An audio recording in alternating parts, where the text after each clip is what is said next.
That's all right. How was your trip? It was the first time I met my girlfriend's parents. Well, her dad. I had already met her mom, Uh-oh. How did but that go? he paid for everything. Okay. Okay, Dad. Yeah. Here we go. 3, 2, 1.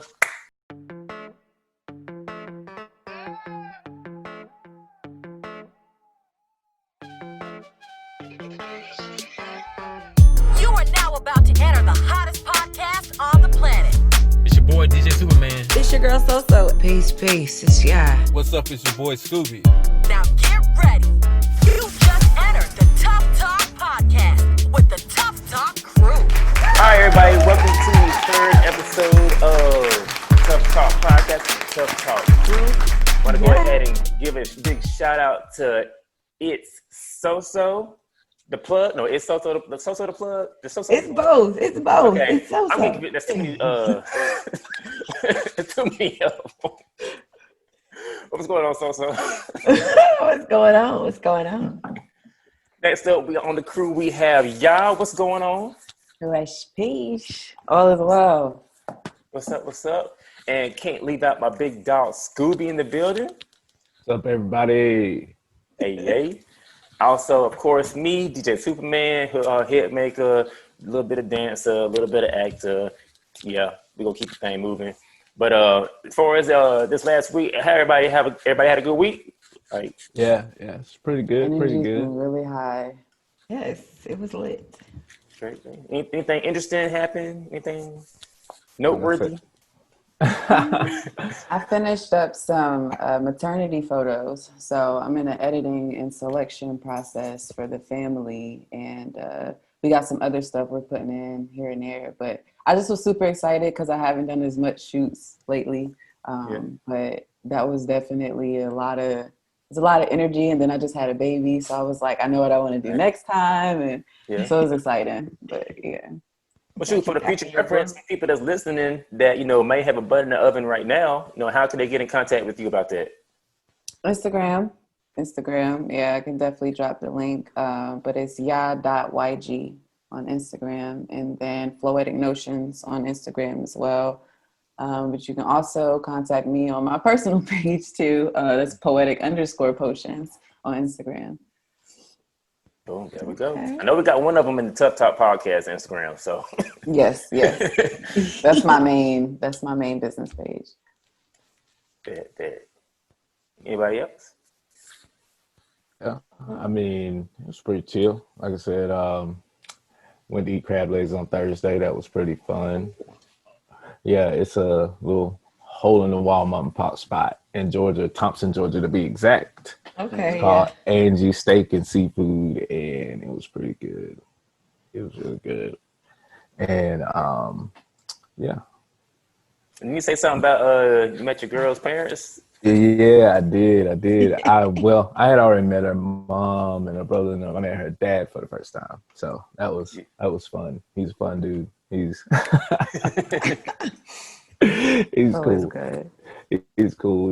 He told me a story while we were there. He has a pet buzzard, which is pretty cool. He was like, he didn't understand why I was staying around, but I was like, I mean, if you feed me every day and I ain't got to fight with these other buzzards over here, I'm gonna stick around. Yeah. That's teacher's pet treatment. Man, I had my team laughing at work about you. I told them how we were talking about the kangaroo.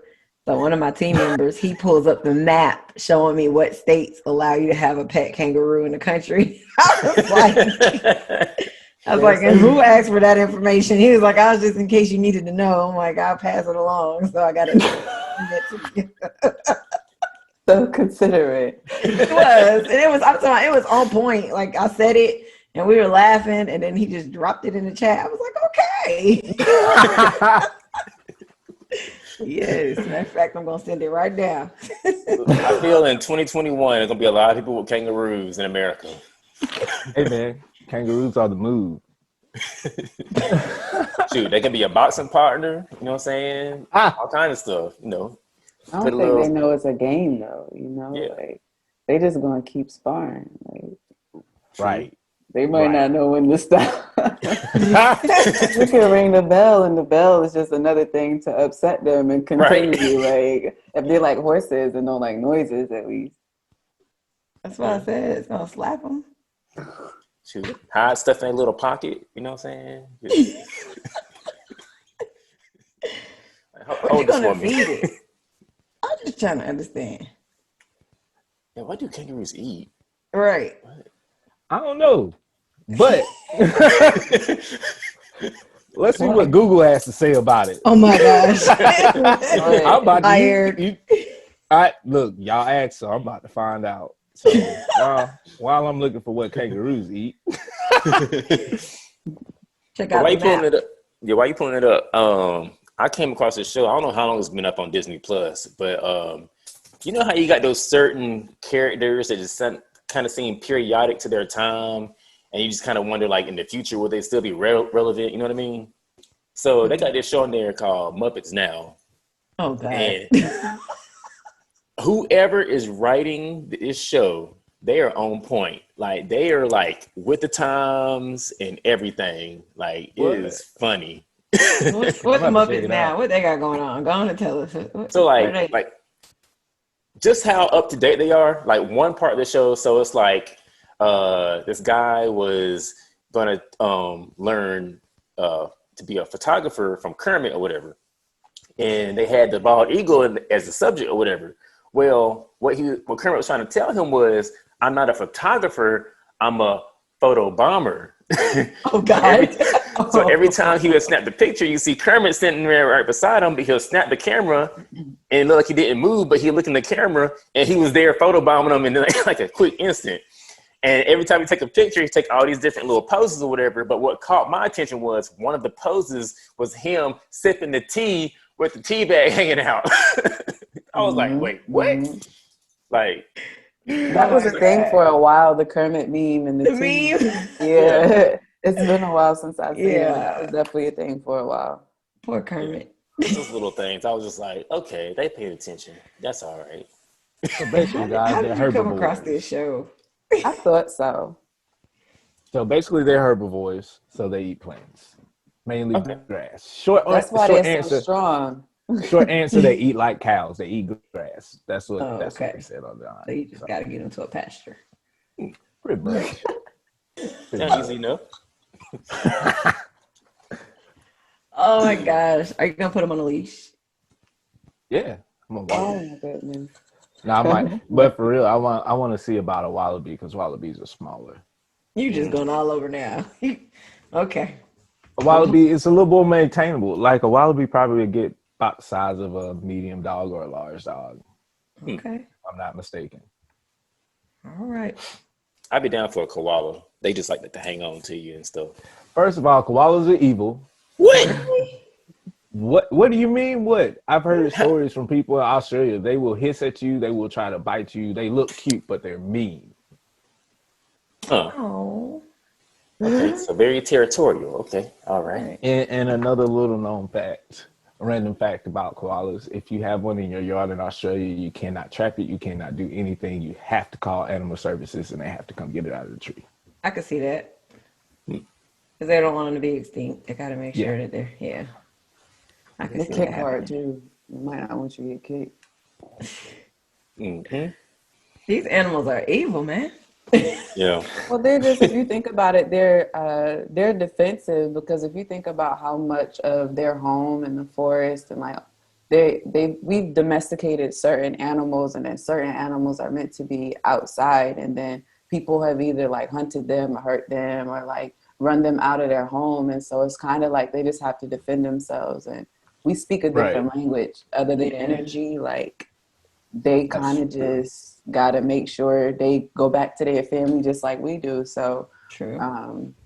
it's like instinctual more so than like offensive. Like some of them are offensive because that's just their nature. But yeah, it's a whole nother world with outside animals. It is. Yeah. It is. I I like live your in this shirt. meme. Oh, the link up shirt. I see that. Yeah. Oh, yeah. You know, had to represent. Yeah, they're popping. For the ones that don't know, they're gonna know again. You know, coming up this year, kicking off with the benefit concert and everything. So Yes, Boom. yes, yes, yes. Well awaited too. see, the other things went on. I had bought your crate. That was cool. That was got really good food. Wasn't nothing too crazy going on that night. Aunt Dizzle popped by, so that's what's up. Shout out to Aunt Dizzle, Hot 981. Hey. Then Saturday, me and my girl went to the spot for axe throwing, and I knew it was there. We just never, I ain't went back to it in a long time or whatever. But man, when you start getting in that groove and you like chucking that mug, man, that junk get competitive. So like I was Please messing send up the the whole time info. at the beginning. What's that? I said, please send the info. I got you. It's real cool. It's like right down the street from where we at on this side of town. And I'm like, excited that y'all have that there. We have one here in Atlanta, but mm. I'm excited. So now when I come to Greenville, I for real got stuff to do. Yes, Well, I'm trying to throw some axes. there's about 2 or 3 different spots to do it, Yep. along with like actual like smashing places where you can like go in and break everything from plates to cars and stuff and just beat it down and all that kind of stuff. There's a couple different places for that kind of stuff. I guess a lot of people been requesting it, especially, breaking up and all that kind of stuff. But Get the ice Break cream. things. right. But with this spot, it's real cool. They got a lot of lanes too, so you ain't got to worry about a big wait time as far as that goes. It's about as many lanes as you would with bowling, actually. And one of the spots next door, you got a taco spot. They got a lot of cool tacos and stuff. But the spot that we went to, I don't remember the name of it, but they had mead, and I've never in my life had mead before. I was like, wait, what exactly is mead? I know if it's like a wine or, you hear about, in the old days about mead or whatever. But apparently it's basically alcohol derived from honey. And they got like kinds that's like infused with fruit and, different kinds, like, you're dry and sweet and all that kind of stuff or whatever. Man, that's some good stuff. That sounds really classy. Right. Nice. Oh yeah, over there by White Duck Yeah, right over there. and White Birds Duck Fly Taco? South and all. And Birds Fly South, all that over there. Yeah, in that little complex they got right there, yeah. Yeah, I know exactly where you're talking about. Right up the road. Mm-hmm. And they got a little thing called a flight, so you get to try 5 different pours for like $14 or whatever. So that way you can like sample a whole bunch of stuff, and like it's on point. It's straight. Did it have like some sweet wine alcohol in there? Well, like even if you get the traditional, since it's derived from honey, it still has that sweetness coming to it. Okay. Now they got some that's on the left a little bit, but majority of the ones that I tried had that sweet taste to it. So I think you'll like it. Yeah. Okay. See, you already know. Yeah. like compared to like the Angry Orchards and stuff. I already knew you were gonna go there. You know what I'm saying? Like it's on par. Like it's really good. Like you'll love it. You'll love it. Okay. I had to create a drink for myself. I mean, it's nothing new, but I introduced it to Soup a while back, and he renamed it. I bet he did. I thought that's what you called it. No, that's what you called it. What was the actual name then? I don't know. Oh. I just told you what it was. It's like Angry Orchard and a shot of what is it? Fireball, right? Yeah. Oh, Yeah. Angry Balls. Yeah. See? So he comes back to me like he's like, yeah, get the Angry Balls. I'm like, what? Yeah, it's called Angry Balls because it's Fireball and Angry Orchard. Angry Balls. Yeah, I mean, I get it, but I just It's rough. It's good, but it's rough.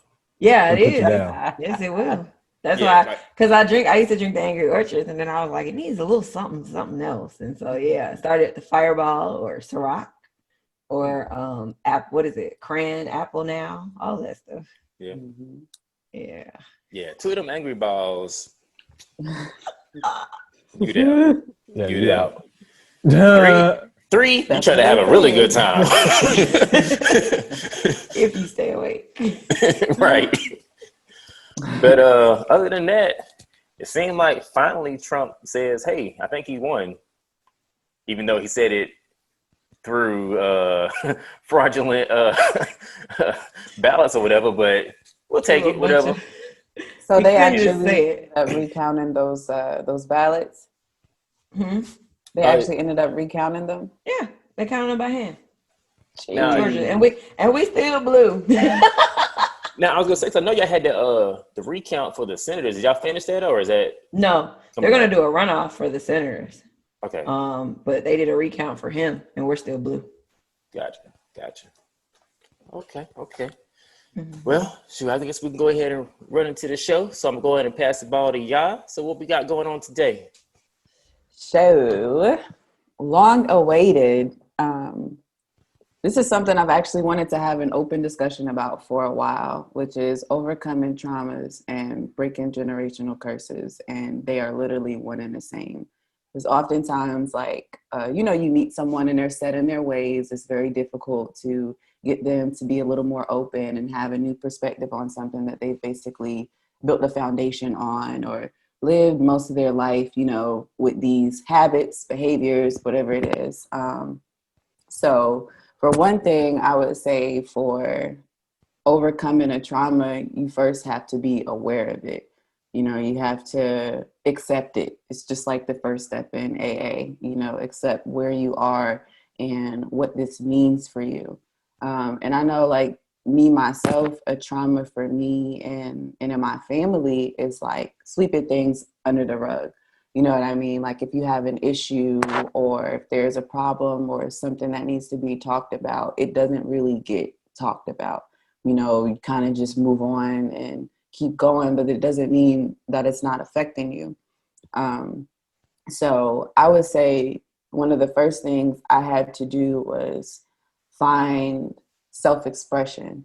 And I had to find different ways to express myself and, develop coping skills and constantly recreate processes of working through things because I had gotten so used to just being okay with not being okay and continuing in a state of distress with my life and not really addressing things, but them still affecting me and not knowing why my energy is off or, why I feel the way I feel. So I started writing. I would literally have to just address my emotions, and the very first time I did it, it was an hour-long process. The paper was wet from tears, but I felt lighter. I felt like I was floating afterwards. I mean, probably from sleep deprivation that day too, but but it felt like a part of my soul had been released, and sometimes there are parts of this world that attempt to like capture us and not in a positive way, but taking innocent parts of our spirits. So I started writing, and poetry became my best friend. And, I wasn't exactly open about it until I started doing spoken word. And so that's actually how I transitioned into, spoken word and music and speaking and all of those things because I had to find that in myself from a very dark place. Um, and I noticed too, like I was able to point out habitual behaviors in my relationships if we were binded by our traumas. Because oftentimes when we connect with people, we're connecting from something similar. And I know something for me was, what do we have in common that makes me better? That's something that I stand on now with something that we can share and grow with one another. But I know initially I was being binded by a lot of negative things, and I had to point them out in different relationships over time. And so I do want to ask a question with you guys. Like, have you been able to have open conversations with not only your loved ones, but even your partners or people that you do business with about things that they're afraid of? And then in that, also talking about intentions, you know, because oftentimes our behaviors can speak for us, even if we don't exactly mean to, we don't mean to come across a certain type of way, but you may not be aware of it with it being a condition or just something you're used to doing. You know, like for example, some people can joke and play about, be it, you know, their weight or, you know, their ethnicity or their likes and dislikes and stuff like that. But someone also may have a trauma with that, and it may be a sensitive spot for them. And so it could be a trigger, you know. So it's just like, are you able to have open conversations about triggers and traumas when entering personal relationships? And if so, if so, do you think that helps you to get to know that person and have a well-rounded idea of how to interact with them, and also be considerate of who they are and where they've been? Yes, definitely. I feel like that's a part of communication as a whole. What I really like about it, I speak highly about my mom all the time. Like my mom, she is set in certain ways, but at the same time, she's an open-minded person. She'll listen to you. She'll listen to your side. She'll tell you where her side is, but she's not going to expect you to automatically take her advice and run with it. You know what I mean? And most people that you interact with, a lot of times they want you to take their opinion and run with it. Or I hope you did, because at the end of the day, we still have to think as individuals too. That's right. And it also helps on relationship sides too, because you got to think about it. If you can't be open with the person that you are going to be close to or significant with, not even just like a significant other, even friends, like you got to have those type of people that you can talk to and open up about those certain traumas. Because if you keep it tucked in, it's going to eventually boil over and everybody's going to be like, well, what is wrong with you? Like, why are you acting this way? You know what I'm saying? So Yeah, I can definitely speak on this on the side in regards to relationships because, like, especially depends on how deep you are in this relationship. Because if you're just like, you know, in the beginning dating stage, of course, may not have those very deep conversations just yet. But, you know, a year or whatever down the line, of course, you know, they're going to come up, or at least I would assume that, you know, you would try to delve a little deeper into knowing your other, you know, significant other. I know with me personally, excuse me, I had a situation where this person would, you know, always bring to the fact that, you know, I was a bit lighter toned skin or whatever. And it's like, okay, I know I'm light skinned. Why do we keep coming back to this? You know what I mean? right. Or kind of oh, you know, you just, you know, quote unquote, like almost like white or whatever, and stuff like that, whatever. And like, I'll get like stuff like that, you know, just different places growing up. Cause like in the wintertime, if I ain't got no more sun, look, I get light, like beyond beige light. So like, I get it.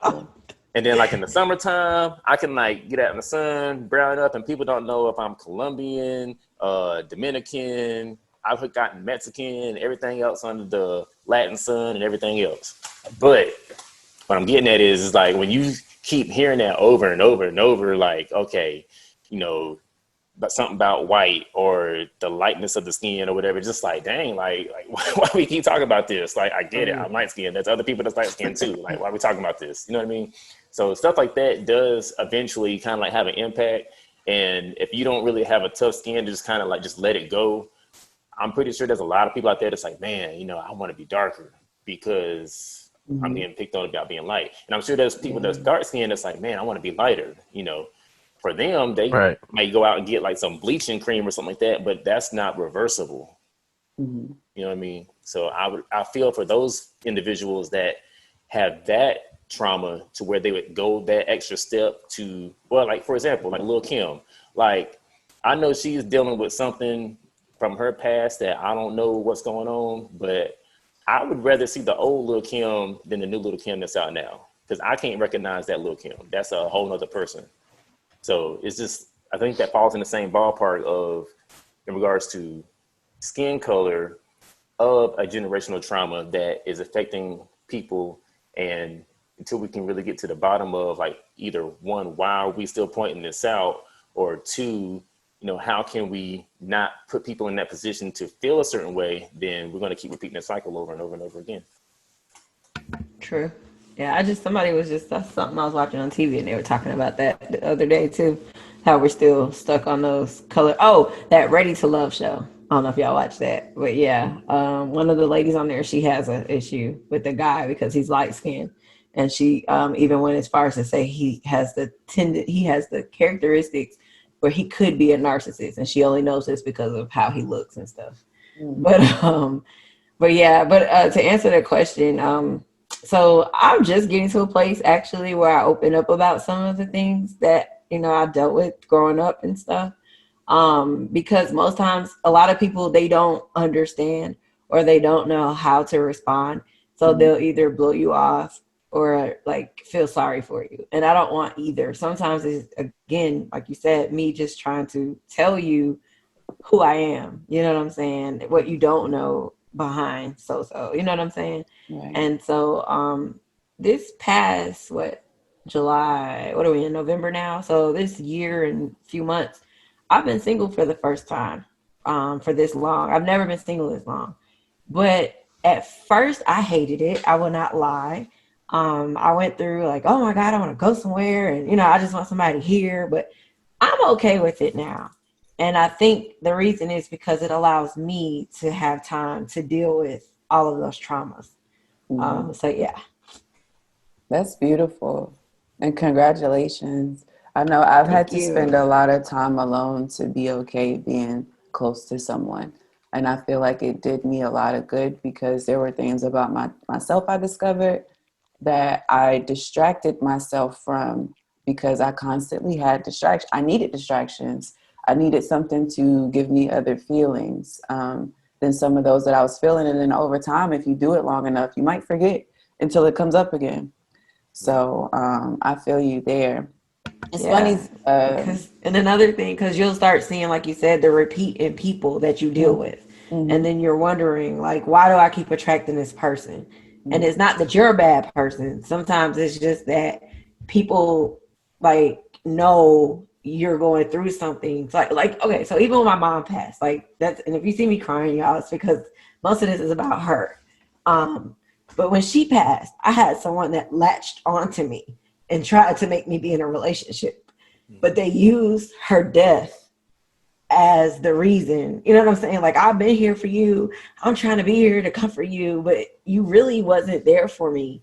You were just taking advantage of a situation where you thought I was vulnerable and I needed you so bad that you tried to push yourself and push, but it caused me to snap instead. You know what I'm saying? And that's probably actually where I opened my eyes to a lot of stuff that had been going on, because I was angry at the time with everything. So I was just like, who are you to come impose yourself and use my mom, you know what I'm saying, to fit your way in my life? So yeah, I have enjoyed this time by myself.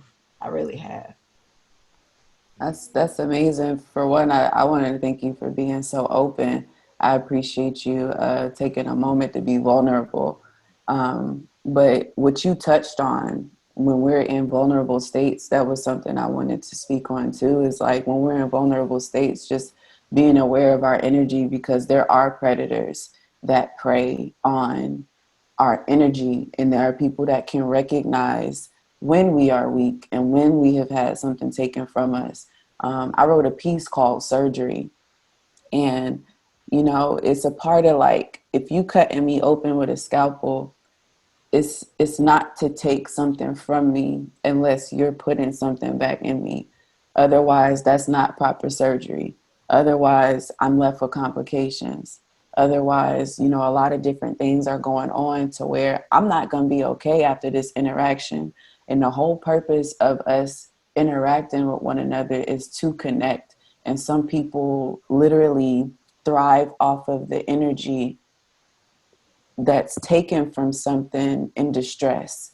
You know what I mean? And that's another reason why it's important for us to know who we are and what we want, so that we're attracting that. And if we can have a conversation up front, not necessarily about super personal stuff, but just about what our intentions are and what we're not going to deal with, what we're not going to allow us to return to those traumatic situations, then you can know up front whether you're going to deal with this person or not, whether you're going to continue to share yourself or your energy and invest. Because at this point in time, like, we're all older.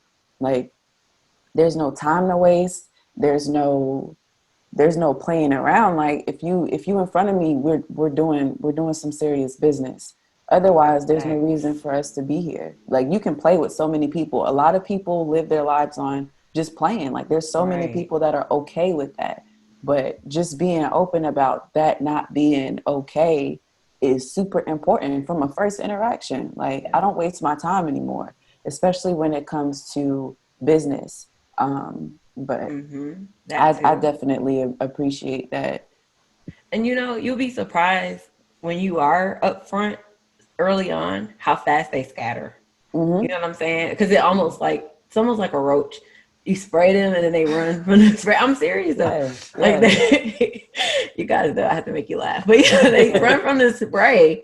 And so it's like when you start talking like open and honest, like, this happened to me before. I'm not going back there. So what do you want? You know what I'm saying? Exactly. Just tell me, what do you want? You got Are a you guard looking dog. for? Yeah, but you have to protect yourself because again, when they come in and you start getting attached, now you're putting yourself 10 times back where you were. Past where you were, and because you're already so weak to a point, Right? And now you're just letting new energy come in, and you think it's good, and it's just more trauma on top of trauma. And so like, man, even for business, like, I want to do a showcase with you. Okay, what do you do at your showcases? Like, you know what I'm saying? What are you about? Who are you around? Like, what are you bringing to the table with the showcase? Or do you just want me to finance the showcase and then you come in and, you know what I'm saying, you're the big, you know what I mean? Like, talk to me about it. And you'll be surprised. They run off with that too. So it's not even just personal, like you said. It's everything, like everything, even in work for me, corporate America. Like, I had to learn that, you know what I'm saying? I wasn't a yes man, but I was pretty flexible with a lot of stuff. But now I'm like, nope, I don't think so. Not everything, but some things, you know what I'm saying? Because I don't think it's fair. COVID-19 is it's just so many different things. So I'm like, no. And, it's like, okay, I back off. You know what I mean? So you gain a lot of respect too, just all the way around. Yeah. I mean, because you have to be honest. You have to be honest about what you're willing to accept and what you're not. It's a spoken or unspoken contractual agreement. It's just like if you're doing business with somebody, you don't want to do business without a contract because you know that everything that's going to happen from this point forward has to fall within these lines. And it's the same with a conversation. It needs to fall within these lines. And anything outside of that is outside of us. It's outside of our agreement. So you can't expect me to abide by something that I didn't agree to. But if you know up front, you don't waste anybody's time.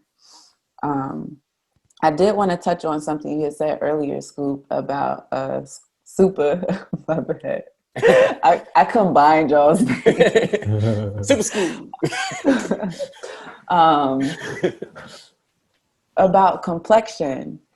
I came up in the courts. I'm from the projects. Like I was in the country and then the projects and then the city. But I think shaping of my reality with the projects being in the middle was really what made me over everything else.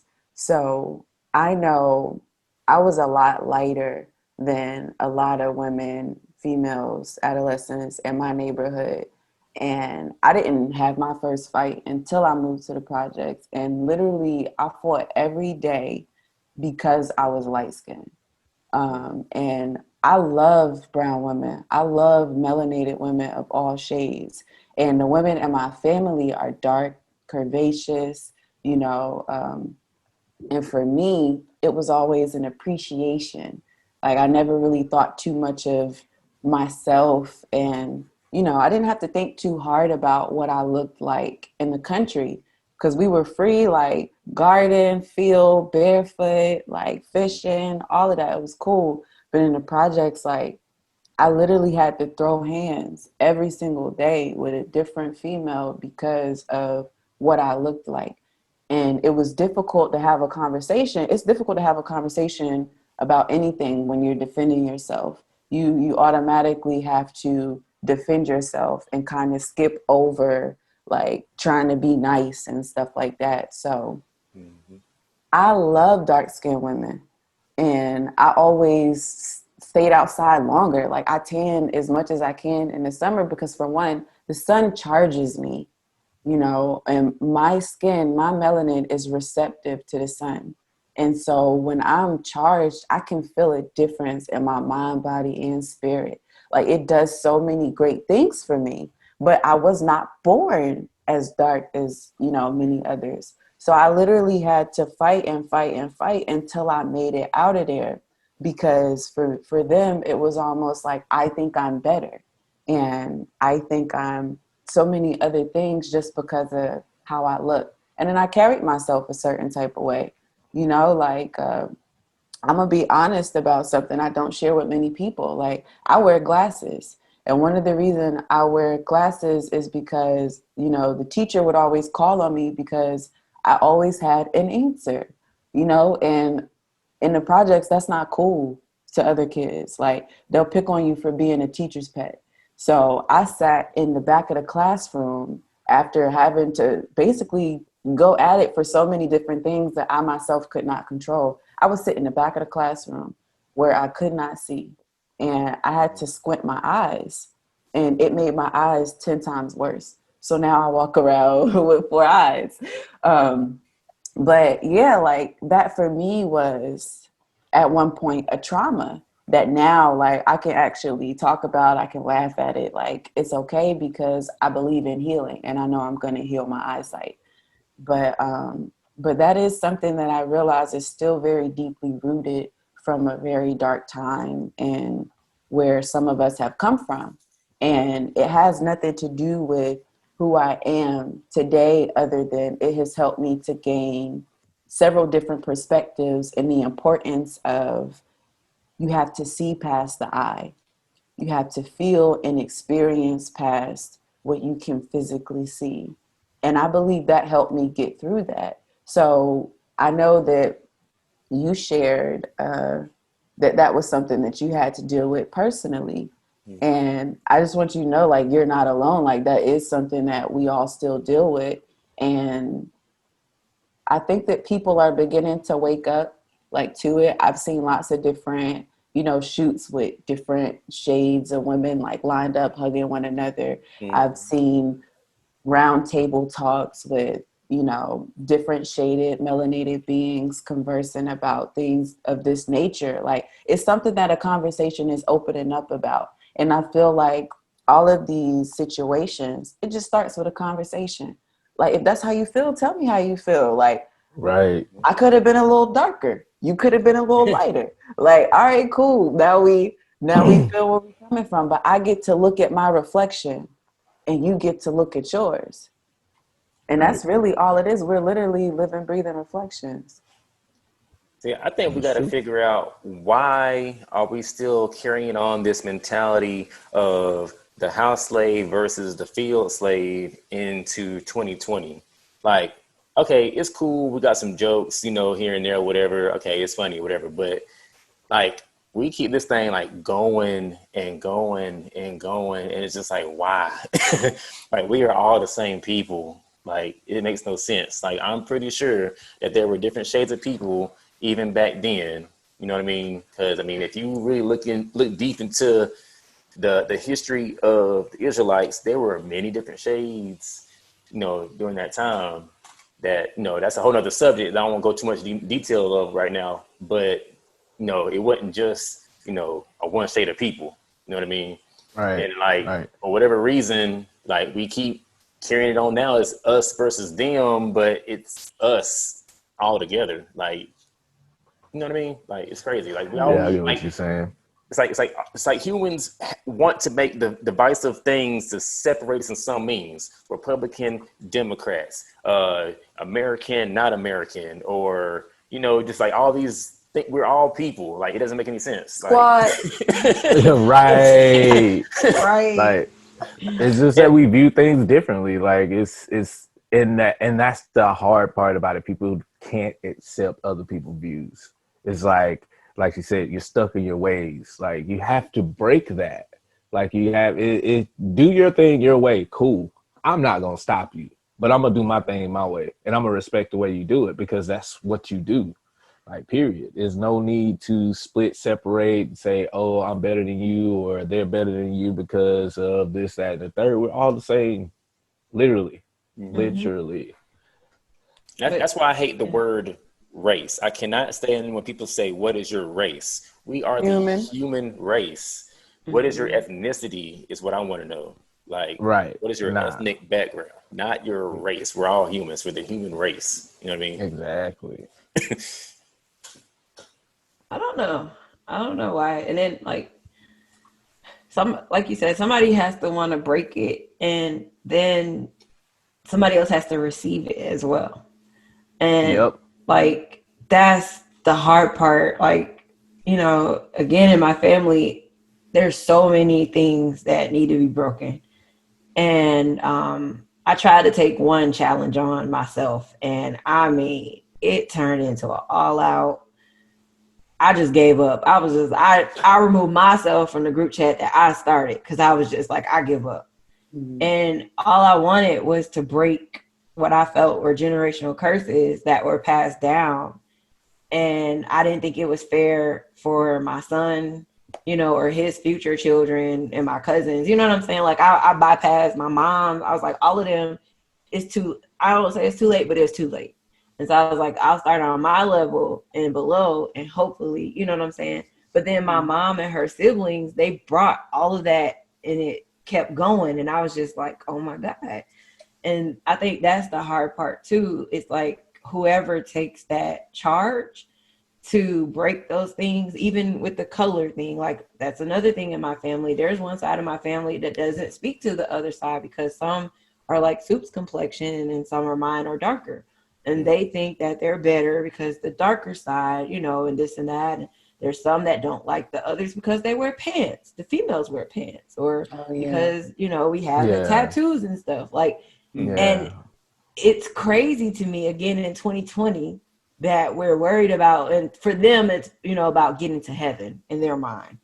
And I'm like, okay, I hear you, but you know what I'm saying? Who are you to judge anybody? Right. And at the end of the day, we share blood. Like, we all came from one name, and we split down. You know what I'm saying? So at this time, I feel like we're supposed to pull together. You know what I mean? And so I did. I tried, and I was like, okay, well, I'll just make my own family. And that's kind of where I am. I've taken different people in, and, because, hey, it is what it is. So I came and I was like, okay, well, this is gonna be my family. Oh, you're cool. Okay, I've known you for, yep, you're my family. Right. Yeah. If you want me asking, what was the group chat about? Well, I was trying to do, so again, my family is really, really huge. So you have the side with the color and all that good stuff, but they always have like a huge get together every year reunion. And we go, but we're welcome, but we're not welcome. So my thought process was to get my grandmother's children and grandchildren together because we're huge alone too. And I was like, well, I want to start something where my son can know because Javi doesn't know half his family. And so, like, right now, like, they go on his Instagram live and they're like, hey, your Soleil's son, I'm such and such. And he lashes out at them. And then I get messages, he cussed me out. And I'm like, he doesn't know you. So, but this is before that. I was trying to prevent all of this. I just wanted to bring something together with my grandmother's children and grandchildren, and we have like a reunion. And I started off small because I knew finances would be something, I looked at everything that could be a negative, and I tried to make it as simple as possible. And the aunts and my mom, they got in there, and it just went. And then and I was just like, okay, bye. All right, y'all got it. I'm out. Yeah, I give up. Like, I don't even know. What was I thinking? It's You like, know all what I'm right, saying? y'all can keep Yeah. that negativity here, and I'm out. Yeah, yeah. It just went. It became stressful. It was something that was so simple because they live. Majority of them live in the country, and so I even had picked that place as the first, meeting place to make it. I really wanted it on a freaking resort. Little do they know, you know what I mean? Yeah. But I was like Right. stepping stone. Compromise. Yeah, in time we'll get there, but let's start. Mhm. And Start so here, and we're gonna yeah, work our way to that point. but it couldn't happen, So it is what it is. But yeah, taking that charge is really hard to be that leader to break these because I don't understand it. Right. Like you said, though, I do think that the best thing that we can do is lead by example Mm-hmm. and to apply these ideas and actions in our own lives, because at that point we're then attracting the energy that we're pushing out into the world. Mm-hmm. And all we can do is create better people through our children and through our tribe ourselves. And then they go out and create better people as well through Exactly. those same foundational practices. And that's something to appreciate because that's something you have control over. Right. Whereas, people going to do what they want to do regardless. You did say something, though, that I did want to touch on as far as like being judged by tattoos or Oh skin color, yeah. and then like getting into heaven and stuff like that. Whereas honestly, your soul is what lives forever. Let's be real. These bodies are these bodies. Like this is literally just our vehicles to maneuver our souls around while we're here. And one of those things that you said made me think about a conversation we had about Jesus and why some of the elders have such a difficult time connecting with the younger generations. Um, Previous generations before were forced to basically bow down to the Bible and live by the Bible because we had our own spirituality that was in that process attempted of being erased so that we weren't, starting revolutions and just basically living our own practices and rituals. It was another tactic to break our spirit. So it was like, praise Jesus or die, praise Jesus or die, praise Jesus or die. And over time, it became another thing to help us to survive. Are you going to die? Or are you going to do what they say? And we figure out something in the meantime. And I believe over time, the conversation stopped being had about what we practiced prior to what was thrown in front of us. And so now when you have, the younger generations who are a little more free spirited and who have traveled and been a little more open to discovering themselves, finding the God in themselves, and then having a conversation with, an elder or someone that is a little more, deeper into previous books and things of this land, then there's a disconnection simply because there's not an ability to see past, well, because you're supposed to, Right. and because it being something that helps you live and breathe and make it through each day doesn't mean it's the same for someone else. Like their their energy is going to be comforted by whatever they've come up with over the years, and so I think it's just been like breaking conditioning and thinking outside of the box, outside of like what we've only known. Like I have an uncle who's a pastor, and I can't have a conversation with him about the God in me and the God that we're all connected to, and what God is, and like what it is to be one, what it is to know one spirit that we're all connected through, and that it also lives and breathes through you. He will automatically like disregard what I have to say but you don't believe this is and he'll recite, passages and stuff like that. And at the end of the day, like there are lots of things that are going to try to close you in a box, you know, like it's almost like labels, you know, it's like you have to fit into this box or this label or you're unrecognizable, and I automatically just gotta fan you away because there's only a certain thing that's accepted here. And that's another thing I feel like a conversation should also be had about.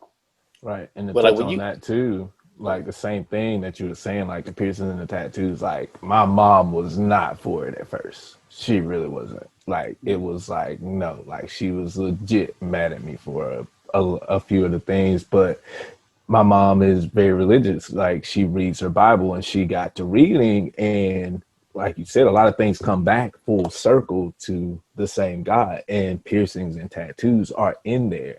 It is done. And when she read it and she came back to me and she was like, okay, you know, just promise me one thing, you know, you keep it to where they're not shown a lot so you can be professional. And I kept that, you know, but she accepted all of that because she was able to relate to her side of what she was looking at with her passages and stuff to relate to what I had going on and what I was doing with my life.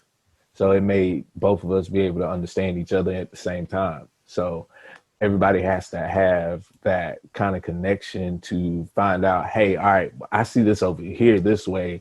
It's saying that it's bad, but let me look a little further into what I got going on over here to see if it touches back to why this is bad. You know what I mean? There's always some common ground somewhere. We just have to find it. Like history just repeats itself, and the Exactly. same thing is said just different ways. I don't know what I was gonna say.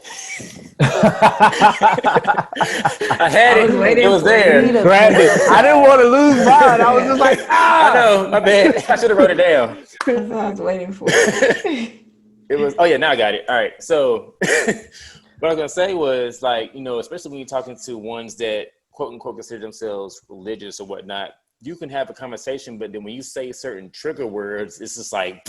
It's like cut off. It's like, all right, everything else that you're saying after this point, I'm gonna have a rebuttal to it because of X, Y, Z or whatever. It's like, you know, when you were saying like you were trying to explain to the person that, you know, about the God in me. Well, to them, as soon as they heard God in me, wait a minute, that don't sound right. You know, let me go ahead and pull up the scripture real quick and counteract that. That's kind of like what the mentality is instead of actually understanding what you're trying to say, you know, in the end. And it's like, you know, this is similar, but along the same line of the cutoff. So it's about a year ago or whatnot. I did one of those online Lord title things or whatever. So on paper, I'm technically Lord, you know, DJ Superman. I want to get my government name out there or whatever, but I do have, you know, the Lord title or whatever. All right. So some of my cousins then chimed in. They're like, what are you the Lord of? What is this? And I'm like, it's just a title. And like, so you trying to say you're over some people or whatever, blah, blah? I'm like, it's just a title. Like, it's not that deep. Like, it's not that serious. And it was just like starting to become a thing or whatever. And I'm just like, you know what? Whatever. It's just a title. Doesn't mean I consider myself God. Doesn't mean anything like that. It's just a title. It's just, okay. You should think highly of yourself, though. And that's another thing. Like, we've always been told to put our energy and our love and our praise into things outside of ourselves. And that has also been a strategic tactic. You know, your praise, you should always, I see of myself as a Lord, you know, of many things. And that helps me see the Lord in other people of many things. You know what I mean? Like, it's just awareness of who you are, what you're capable of doing, and how that's going to affect others who are also in knowledge of who they are. Like, that's something that's going to save you. If you praise anything more than yourself, you're like, you should never, it's not balanced at all. And it causes you to make decisions that are not always going to be in your best interest. It can destroy you. Like, if you, for example, if I was to love a man more than I love myself, I would be lacking in a lot of places because I have to love myself enough to appreciate who I am and what parts of myself I see inside of him. And those are the parts that we nurture. Those parts of ourselves that we find in other beings, that's what we nurture. And that's what helps them and helps them to love us. There always needs to be a balance. Mm-hmm. And if we were just talking about just the word Lord itself, I mean, what people have to realize is that context means everything. If you go back in those days, Lord just only meant that they were over something, whether it was the land, the household, or whatever. That's all that meant. So when Jesus became the position of Lord, he was Lord over the church, over Israel. He was, that head figure at that time. I mean, still is, you know what I mean? But I'm saying, like, as far as like time periods wise, but there were still people that were head over their households, over their, property, and they were also lords as well. It's like you got to put things into context. It doesn't mean like, oh, well, you're just saying you're God. No, Lord does not equal the word God. It means you're over something. Exactly. Like the noun definition of Lord is someone or something having power, authority, or influence, a master or ruler. And honestly, we all create our own universe. So I am the master of my universe. I don't know if y'all remember Baby Boy, but do you remember when he was standing in a parking lot and he was speaking about being the master of his abilities and, becoming a better person and all of that other stuff? And his homeboy was looking at him like, you have to speak power into yourself. You know what I mean? Like no one is obligated to do that for you. And so if you speak power into yourself and you're capable of doing all of these things because you feel empowered. And that is what is going to bring all of those things of like energy towards you. We literally are what we manifest.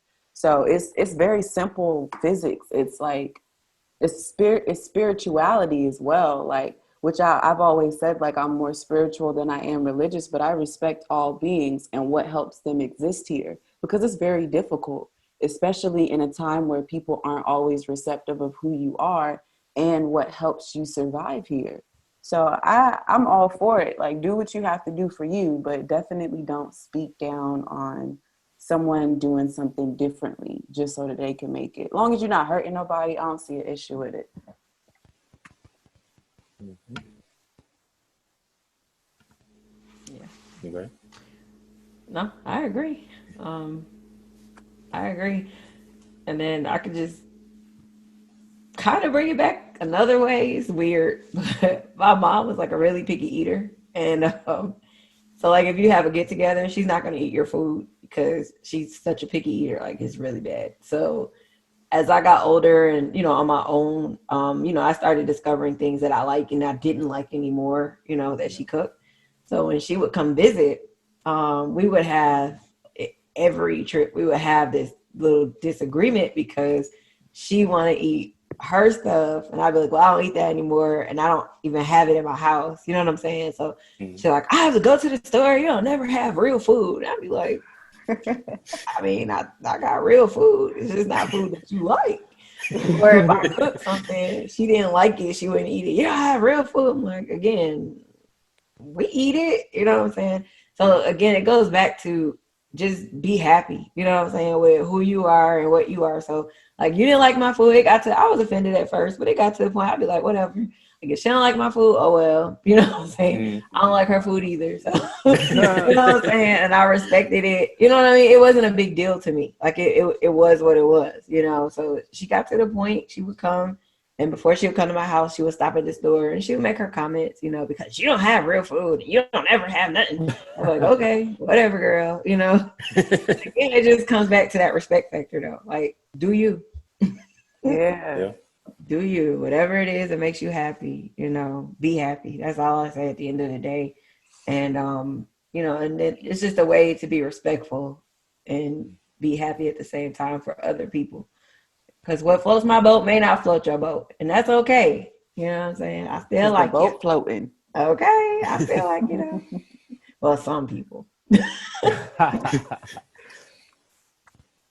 Yeah, I don't know if that was in the same realm, but as far as generational curses, I think that really touches on the way we eat also, especially back then they were only, well, okay, back then in the slave times, that they were only given certain foods and they had to make do.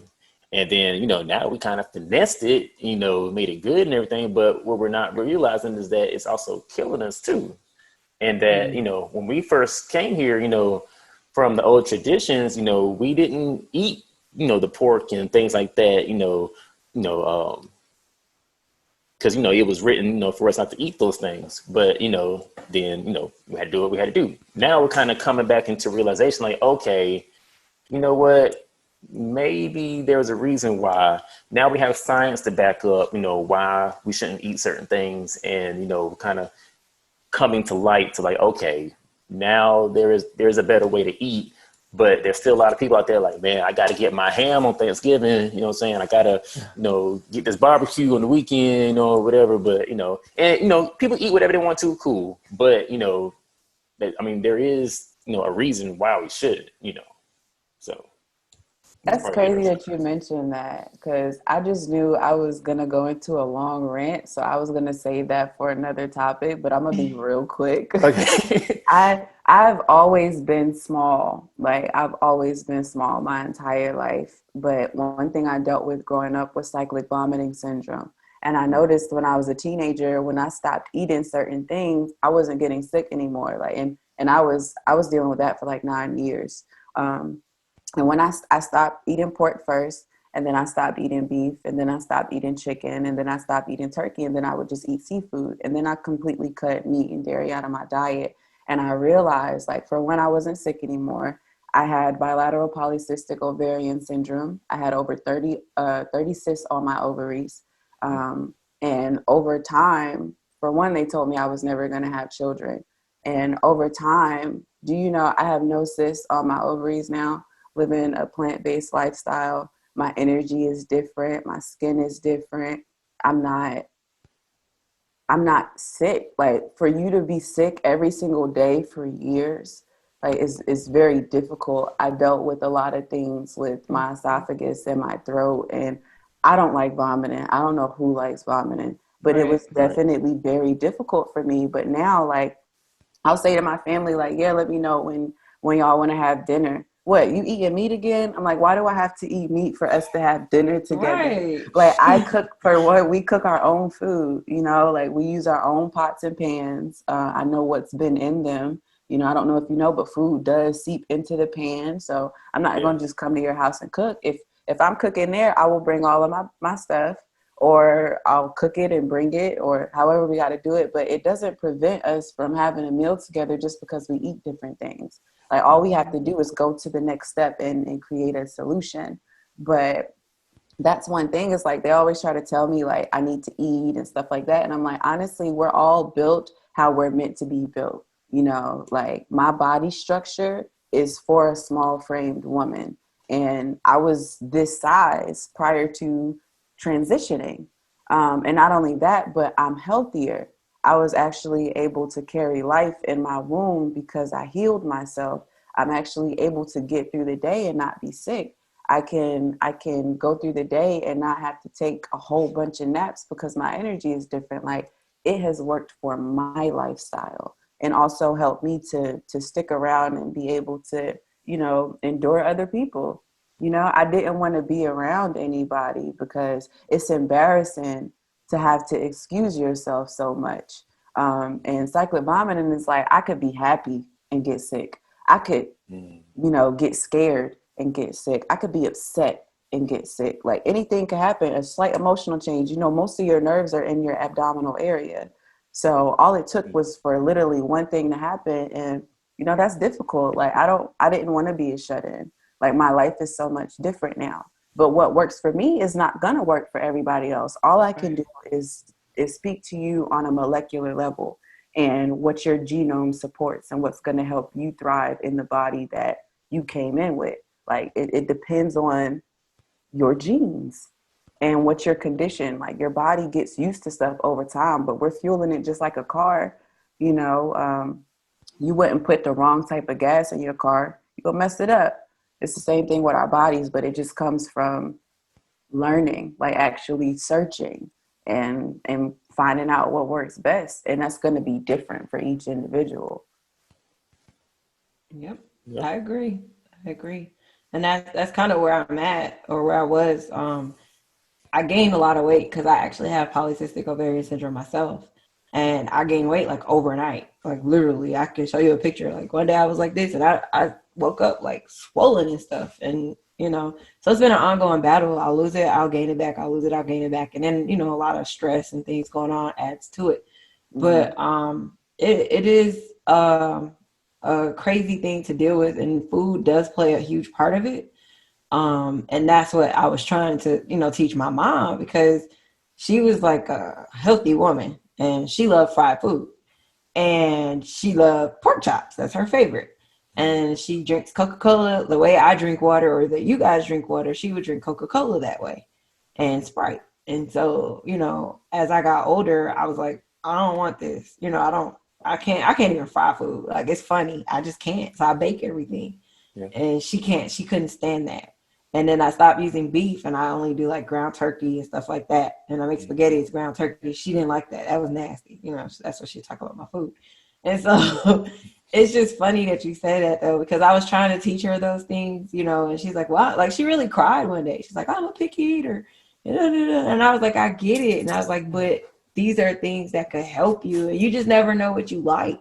Sometimes we're afraid of things like asparagus, or I don't know, I'm trying to think of something. Like for years I didn't eat spinach, but now I do, and it's actually not bad. You know what I'm saying? So it's just things that we hear that it's nasty or something, and we have a fear of it sometimes, when it's only because it's what we were taught, and I got a lot of my eating habits from her. She didn't like certain things, I didn't like it either. But one day I slowly started trying stuff, and I was like, oh, we're missing out. Yeah, I can relate to you on that, because I myself am a very, very, very picky eater, big time. But at the same time, I can say I'll at least try some things once before I just air it out and say I'm done with it. But I'm the same way, because I don't know if y'all paid attention to my face when she said asparagus. It just made my I smiled really hard. But when she said spinach, I was like, "Oh yeah, we in there now. We in there now. I can work with that." You eat Brussels sprouts?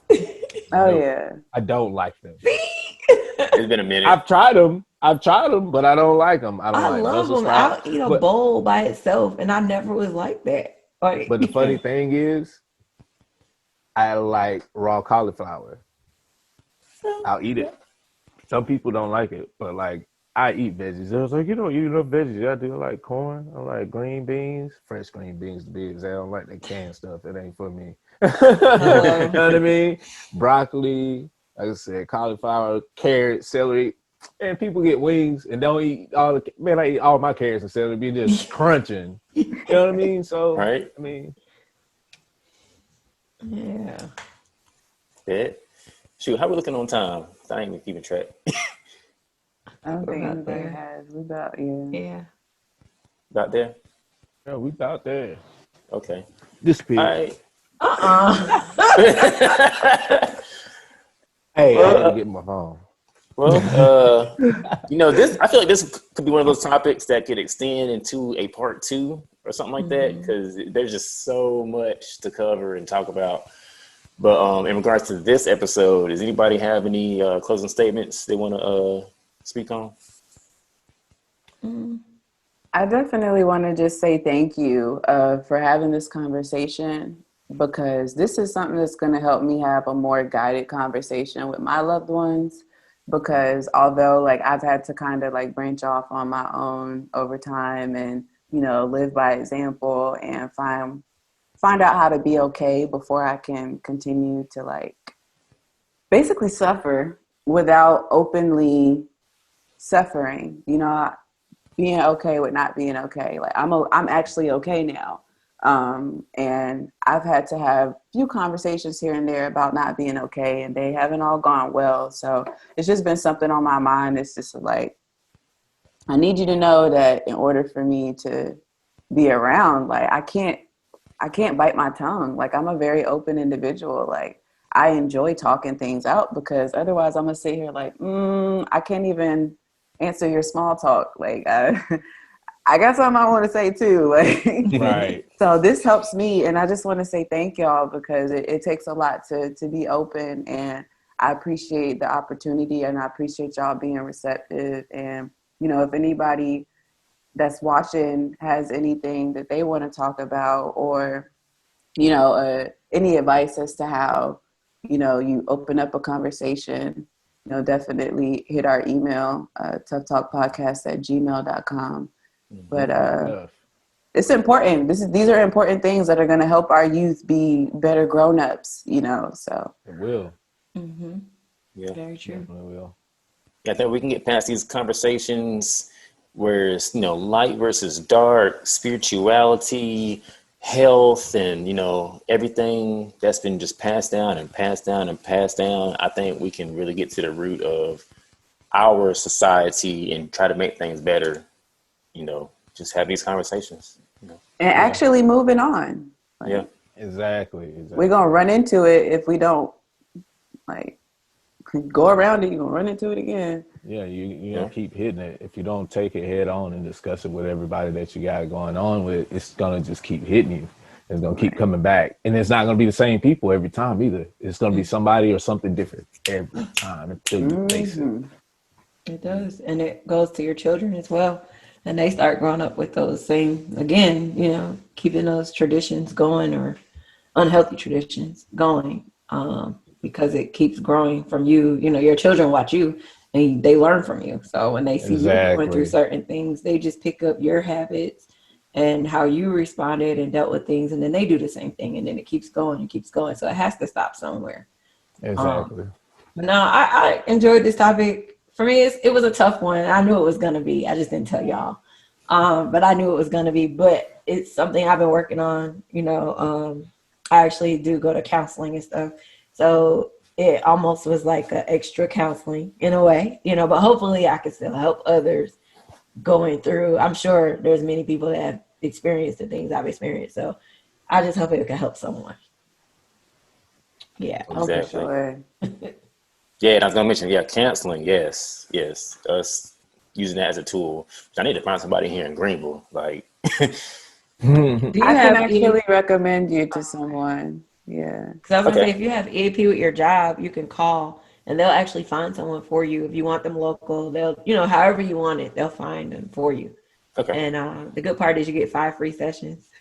Okay. Hey. Yeah, they do. And especially with this pandemic, a lot of the EAP companies are like going extra hard, because a lot of people are dealing with so many things. And so they're going like extra hard to make sure that they're available for you. So check into it and see if you guys have it. Okay. I'm get that info when we close out and everything. Okay. Yeah. Well, I guess that's it for this episode. Anybody got anything coming up this week going on? No. I don't no. I'm trying to remember, man. I stay so busy, dude. Like I know for fact I'm gonna be working. I'm gonna definitely be doing that. Yeah. Definitely be doing that. I think Thursday I might do something. I don't know. Might do something different because, I might sleep all day Thursday. That sounds like a plan. Bet. I don't get to do that very often. Like, I got to tell everybody else, like, I had to explain to a couple people. I was like, look, I work 5 days a week, but my days off, I'm still doing something. I'm in the road. I'm going. It's very rare that I have a day to just spend to myself and not do anything. So when I get off work, those 4 to 5 hours after I get off work, that's my time. That's all the time I have. So yeah, probably sleep all day Thursday. You need to recharge. It's important. How about y'all? Editing photos and painting and cleaning. That's pretty much it. Also, when you're ready to post one of those photos up in the thing so people can see, what you're working with or want to sell, let me know. Let me show y'all real quick. I have I can't take it off the easel. It's kind of stuck. I don't know if you can see it. Hold on. Can you see it? Yeah, I Yeah. can see it. Okay. This is what I'm working on right now. It's taking a Yeah. long time. I'm really itchy about details. Okay. Gonna turn out Dope. dope. Well, this week we got Big Hobby dropping a new video Wednesday at 1 o'clock on YouTube. Real Nigga Cry. It's one of my favorite songs on his last project. He speaks so deep, like Jesus. Like if people really listen to him, like he speaks a lot of stuff that we probably talk about on the show actually. But yeah, he's dropping that video at 1 o'clock on Wednesday. So tune in if you can, check it out. And other than that, nothing major. Some studio sessions coming up for Rico this week. He'll be in town. And then that's about it. Yeah, and work. I can't think of anything else right now. Yeah. I remember the song that I used to like of his way back in the day. It was Futuristic Love that he was featured on it. Yeah, that used to be my jam back in the day. Like, oh, in the club, the song come on, like, hey, okay. People be dancing, y'all. Oh, some be dancing. Sometimes I be calling him out at the link up. I be behind that DJ booth and do something. Yeah. Right. But for me, let's see. On Tuesday, if hopefully everybody catch this before it get past Tuesday, but it's Tuesday coming up, we're gonna have the Queens at Bonjour Crate. So it's gonna be a drag show that night. Doors open at 7. I'll be there till I think 10 that day because Tuesdays is usually slower or whatnot. But they're gonna have the drag show going on. Friday, I'll be back just a regular party night. And then we don't have the exact details, but I might be doing my other scenes for this movie that I'm shooting on Sunday. We're gonna see. So if that's the case, I'm gonna have to let y'all know the details about that because I might be in North Carolina that day doing those scenes. But Superstar. yeah, so local producer, writer, Kel Whiteside's here in the area. We're doing a movie called Set Tripping. So we've been working on that for the past few months, and yeah, it's gonna be That's it's exciting. gonna be interesting. Just kind of, it's got a real cool Friday vibe to it. Like it's got a lot going on. Okay. Oh. Let me find out. No. Oh yeah, and one more thing. I don't know if anybody, if you like my voice and you like me, you could always tune in on Wednesday to the SEB show. Yes. I am a co-host on there, dealing more with independent artists and music, but we do go off topic sometimes and talk about love and relationships and act silly. So you can tune in to sebshow.com. Yeah.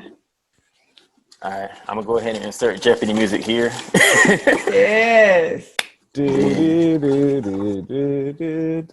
Alex is mad right now. Right. All right.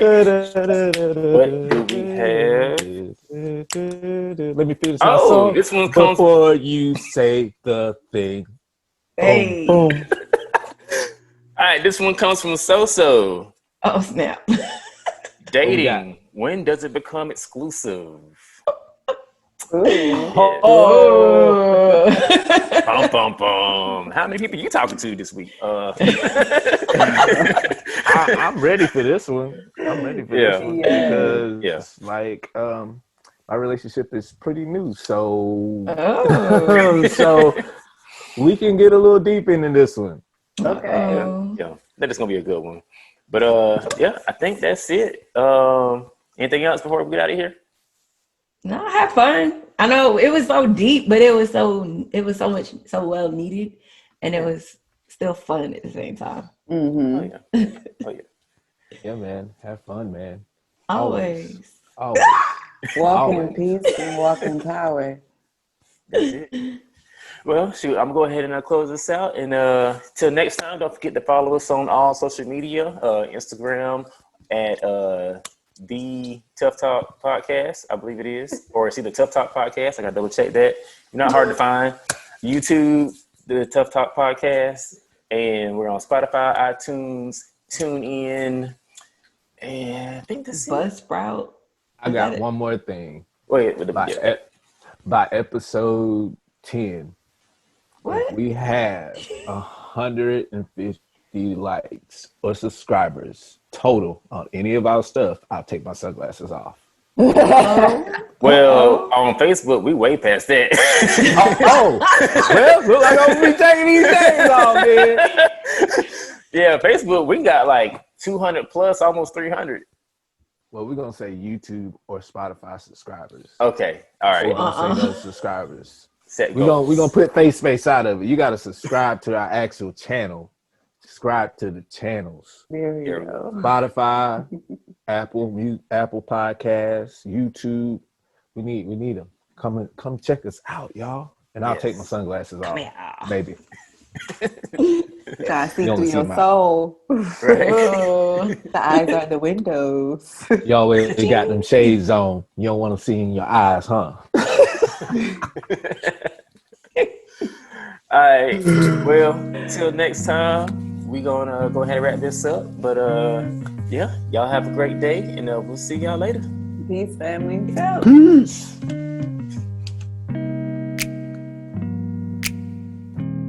Be sure to follow us on Instagram at Tough Talk Podcast. That's at TUFF Talk Podcast.